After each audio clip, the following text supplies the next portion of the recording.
په دې ویډیو کې موږ راځو د مختلطو عددونو په جمع باندې خبرې پیل کوو. نو دې دپاره زه تاسو ته در یاد کړم چې مختلط عدد څه شی دی. مختلط عدد داسې یو عدد دی لکه 3 - 2 / 8.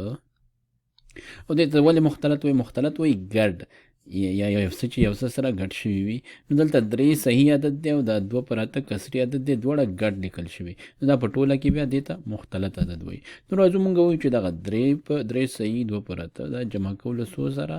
یو بل عدد مختلط عدد سره لکه 15 او 3/8 سره. نو تاسو ویډیو ودروئ او د دې د حل کولو کوښښ وکړئ. نو دې لپاره مونږ سره یو څو طریقې دي، راځو ور باندې خبرې کوو. اول که چیرې تاسې دې ته پام وکړئ، مونږ ویلی شو چې دا 3 صحیح 2/8 داسې یو عدد دی لکه 3 او جمع 2/8 دا دواړه یوه خبره ده. همدارنګه 15 او 3/8 داسې مونږ لیکلی شو چې 15 جمع 3/8. نو اوس راځو دا مونږ سره جمع کوو. نو تاسو وګورئ چې مونږ دغه څلور عددونه د جمع په شکل باندې ولیکل. نو اصلي کې مونږ دغه څلور عددونه سره جمع کوو. او دا چې اوس مونږ سره دغه جمع کول کې دا ترتیب شرط نه دی پکې، نو مونږ کولی شو دا داسې ولیکو چې 3 جمع 15 جمع 2/8 او جمع 3/8. نو تاسو پام وکړئ چې دا عین عددونه دي، یوازې مونږ دلته د دې ترتیب بدل کړو. ښه نو اوس 3 او 15 دا چې سره جمع څو کېږي؟ دا مساوي کېږي له 8 سره.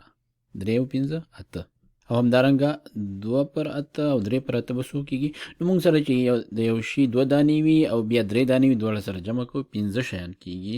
نو هغه شی مونږ سره دلته 8مه برخه ده. نو لیکو چې دا جمع 15 دانې 8مې برخې به دې نه جوړې شي 15/8. اوس دا مساوي کېږي له لیکو چې 8 په خپله 8 صحیح څو ورسره 15/8. نو دا مونږ د مختلط عدد په شکل سره جمع کړل.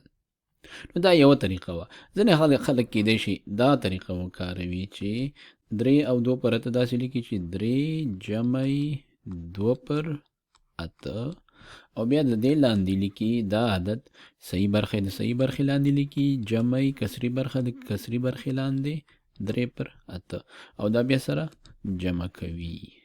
دا چې سره جمع کوو مونږه 3 او 15 دا مساوي کېږي له 8 سره او جمع 2/8 برخې او 3/8 برخې دا کېږي 15/8 برخې. دا دواړه چې اوس سره جمع کوو مونږ لیکلی شو چې 8 صحیح 15/8. نو د حل دپاره مختلفې لارې دي.